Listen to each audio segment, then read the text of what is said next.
안녕하세요.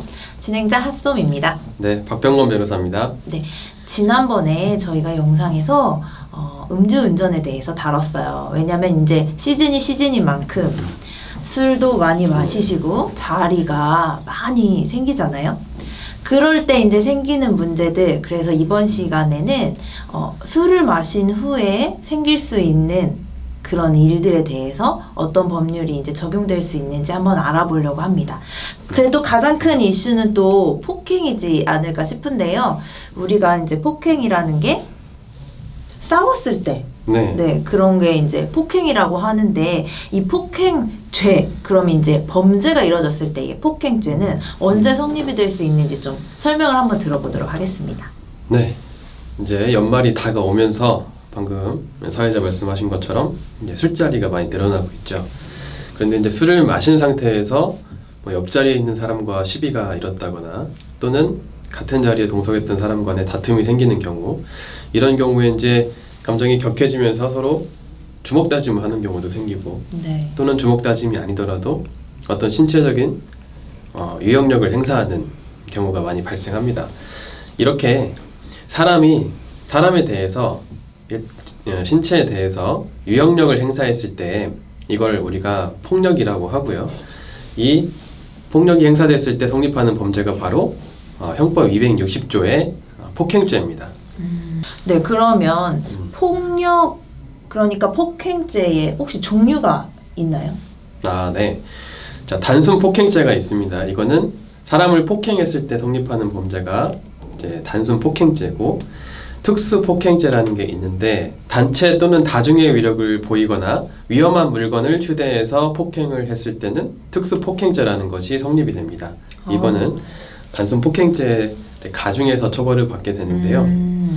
이 연말 회식 자리에서 많이 발생하는 유형의 폭행죄가 바로 특수 폭행죄입니다. 네, 사람들이 많다 그렇죠. 보니까 여러 사람이 네. 이제 거기에 연루되어 있을 수밖에 없는 상황인 거죠. 네, 그리고 아까 위험한 물건을 휴대해서 폭행죄를 저질렀을 때는 특수 폭행죄가 성립이 된다고 했는데, 이때 위험한 물건이라는 것은 우리가 회식 자리에서 흔히 볼 수 있는 맥주병, 또는 식기가 될 수도 있고요. 아니면 고기 굽는 판이 될 수도 있습니다. 또는 주변에 있는 화분이 됐다든지, 이 어떤 물건이 사람의 신체에 접촉해서 폭력이 행사됐을 때 사람에게 어떤 신체 사상의 결과를 가져올 수 있을 정도의 물건이라 하면 우리가 위험한 물건이라고 합니다. 그래서 이 위험한 물건을 휴대해서 또는 이용해서 폭행을 하게 되면 특수 폭행죄로 가중처벌되게 되는 것이죠. 네, 그러면 저희가 이제 이런 범죄 쪽에서 내용을 다루다 보면은 제가 헷갈리는 게 있어요. 폭력하고 상해라는 게 제가 조금 중복돼서 이렇게 느껴지는데, 혹시 이게 두 개의 차이점이 있나요? 네, 일단 폭행죄와 상해죄의 큰 차이점은, 상해죄는 폭행으로 인해서 일단 사람의 신체에 상해의 결과가 발생한다는 것인데, 이때 상해의 결과라는 것은 어떤 상처가 난다고 하죠. 내 몸에 상처가 나서 그것이 일상적인 생활에 지장을 초래하거나 쉽게 치유될 수 없는 결과가 발생했을 때 이거를 우리가 형법상의 상해라고 평가를 합니다. 그래서 헷갈리시는 것이, 폭력은 어쨌든 상해의 결과가 발생하려면 폭행 행위가 있어야 되는데, 그렇죠? 네. 근데 폭행으로 끝나지 않고 폭행으로 인해서 거기서 더 나아가 내 몸에 상처가 났을 때 이제 이걸 우리가 상해라고 평가를 하고 폭행죄가 아닌 상해죄로 처벌을 하는 것입니다. 그러면 아까 폭행에는 특수 폭행이 있다고 하셨는데, 네. 상해에도 혹시 특수 폭행이 있나요? 네. 특수 상해가 있습니다. 자, 똑같아요. 아까 폭행죄가 있고 거기에 가중처벌 유형으로 단체 또는 다중의 위력을 보이거나 위험한 물건을 휴대해서 폭행을 했을 때는 특수 폭행이 됐던 것처럼, 상해의 경우에도 상해죄가 있고 단체 또는 다중의 위력을 보이거나 위험한 물건을 휴대해서 상해죄를 범하면 특수 상해죄가 성립이 됩니다. 네. 그러면 저희가 조금 사례를 나눠서 살펴보고 싶은데요. 네. 일단은 제가 맞았을 경우, 그러니까 가해자가 아닌 피해자가 됐을 때에 그럴 때는 혹시 저희가 법적으로 무엇을 대처를 해야 되고 이런 절차 뭐 이런 걸 알려주실 수 있을까요? 네. 일단 회식 자리를 전제로 해보죠. 회식 자리에서 내가 어떤 사람과 같이 술을 마시고 있는데 이 사람이 갑자기 술에 취해가지고 흥분해서 나를 폭행을 했다. 그러면 여러분들은 상식적으로 생각했을 때 내가 맞고만 있을 수 없으니까 뭐 대항을 해서 이 사람을 제지하거나 나도 때리거나 이렇게 하는 경우가 상당히 많습니다. 근데 이렇게 되면 오히려 쌍방폭행이라는 것으로 연루가 될 수가 있습니다.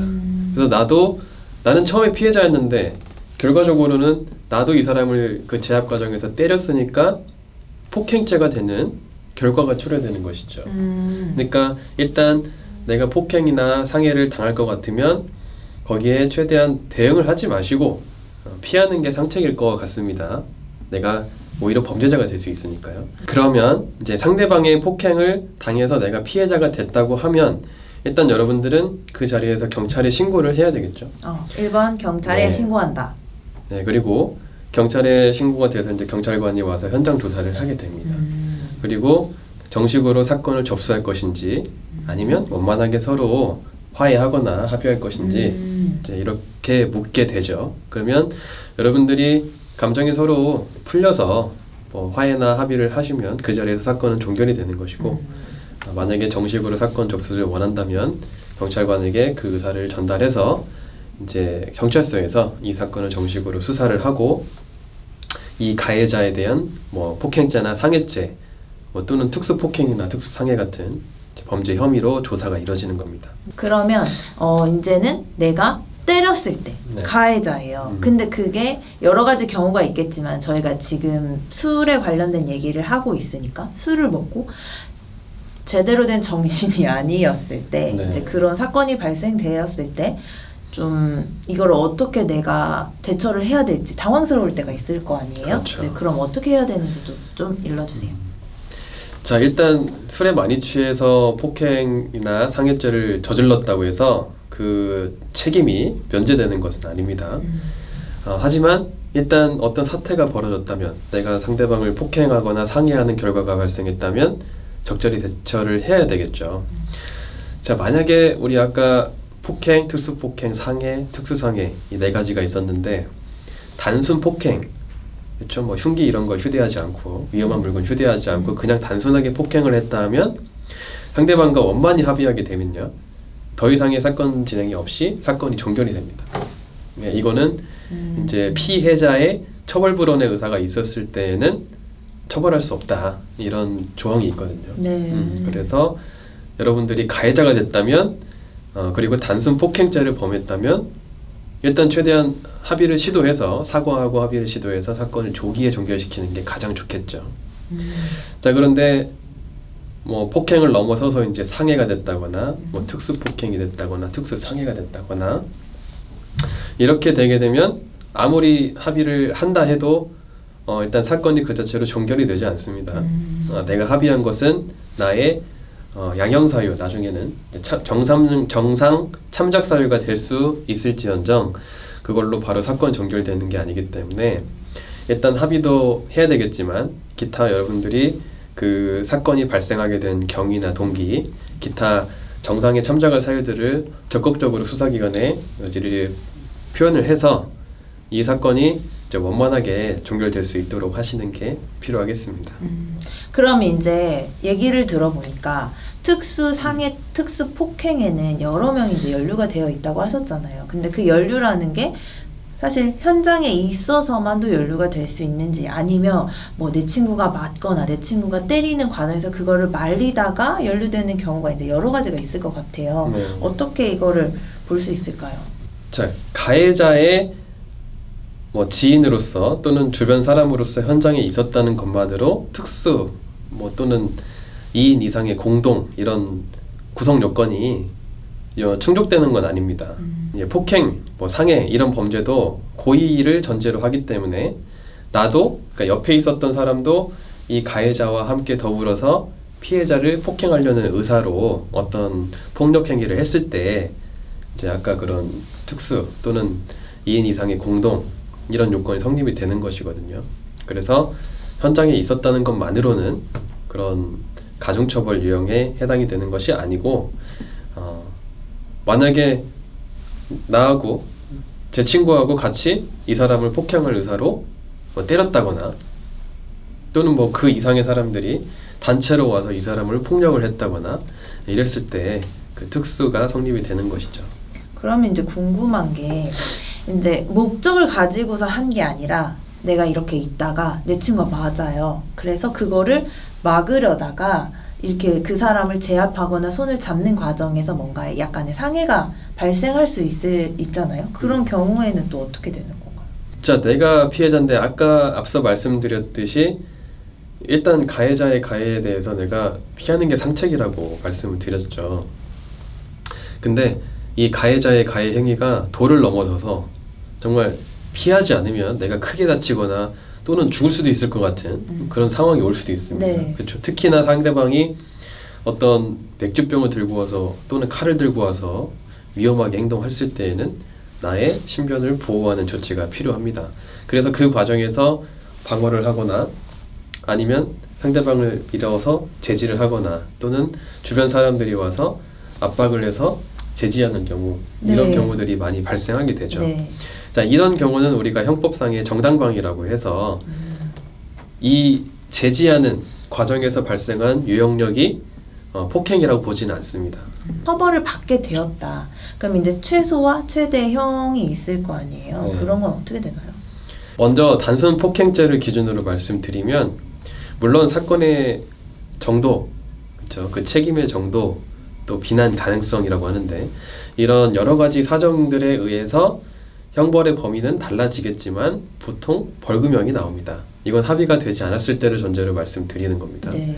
그러면 뭐 사안의 정도에 따라서 100만 원에서 뭐 300만 원 정도 사이에 벌금 나오는 게 이제 보통적인 사항이고 자, 그리고 상해죄 그리고 특수폭행죄의 경우에는 벌금형과 징역형이 같이 규정되어 있습니다. 그러니까 사안의 정도에 따라서 뭐 사안이 경미하거나 합의가 됐다고 하면 벌금형으로 끝날 수도 있고 만약에 사안이 좀 중대하거나 합의가 되지 않았다 이러면 재판을 받아서 실형 또는 집행유예형을 선고받을 수 있습니다. 자, 그런데 문제가 되는 것은 특수상해죄인데요. 특수상해죄는 우리 형법에 벌금형 규정이 없습니다.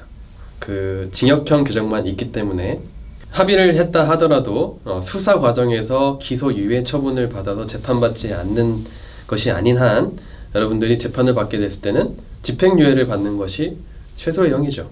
물론 선고유예 가능성이 없지는 않습니다만 일단 벌금형이 없기 때문에 재판을 받게 됐을 때는 집행유예형 받는 게 최선의 방법일 수 있습니다.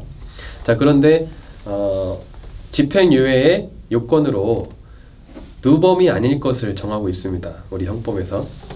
자, 누범 기간 중에 만약에 특수상해죄를 범했다. 그러면 매우 위험한 상황이죠. 일단 벌금형 규정이 없기 때문에 최선의 방법이 집행유예를 받는 것이라고 말씀드렸는데 누범인 경우에는 집행유예를 선고할 수가 없기 때문에 누범 기간 중에 특수상해죄를 범해서 재판을 받았다 하면 무조건 실형이 선고되는 겁니다. 그러니까 여러분들이 만약에 내가 누범 기간에 있다.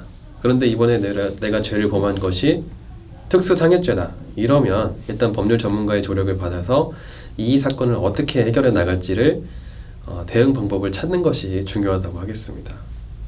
변호사님 혹시 이제 다루신 사건 중에 네. 가해자 또는 피해자일 수 있겠지만 굉장히 이 사건은 누구나 일어날 수 있었지만 약간은 특이했고 우리가 이렇게 잘 해냈다 이런 성공 사례가 혹시 있으시면 사례를 한번 들어봐 주실 수 있나요?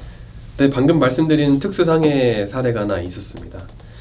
이제 가까운 사이에서 주로 범죄들이 발생을 합니다. 제가 맡았던 사건도 이제 가해자는 남편이에요. 피해자는 아내입니다. 그런데 이제 부부간에 이제 마찰이 있다 보니까 자주 다툼을 하는 관계였는데 그러다가 이제 남편이 술을 마신 상태에서 좀 취해가지고 술을 마시다가 이제 남은 그 소주병을 가지고 아내를 폭행을 하는 바람에 아까 말씀드렸듯이 이제 이 소주병이 위험한 물건이 될 수 있죠. 네. 그래서 이 위험한 물건을 휴대해서 아내를 폭행해서 아내에게 그 두개골 열린 상처 발생하는 그런 상해의 결과가 발생해서 특수 상해죄로 기소가 된 사례가 있었습니다. 네. 다행히 누번 기간은 아니었기 때문에 네. 일단 합의만 제대로 보고 기타 유리한 정상 자료를 첨삭을 시키면 집행유예를 충분히 받을 수 있는 사안이었고, 그래서 저희가 이를 진행하면서 이제 일단 합의부터 시작해서 유리한 정상 자료 수집 및 제출을 하고 최선의 변론을 했습니다. 그래서 그분이 집행유예를 선고받는 사례가 한 번 있었죠. 이런 사건들은 가까운 사이에서 더 많이 일어나는군요. 네. 그렇죠. 그러니까 저희가 이제 술을 마시거나 기분이 너무 업됐다고 해서 너무 이렇게 편안한 상태에서 네. 폭행이 이뤄지게 되면은 더 큰 상처를 받을 수도 있는 거니까 여러분들 혹시 이런 사건이 일어나지 않도록 주의를 하시면서 연말연시 보내셨으면 좋겠습니다. 변호사님, 박병건 변호사를 이제 유튜브나 네이버에 치시면 저희가 더 많은 정보를 공유하고 있어요. 그러니까 여러분들께서는 궁금하신 사항을 추가적으로 찾아보실 수 있으시고요. 플러스 친구를 통해서도 저희가 상시로 상담을 해드리고 있으니까요. 박병건 변호사를 검색하시고 플러스 친구로 상담 의뢰해 주시면 되겠습니다. 네, 네. 오늘도 수고 많으셨습니다. 네. 감사합니다. 감사합니다.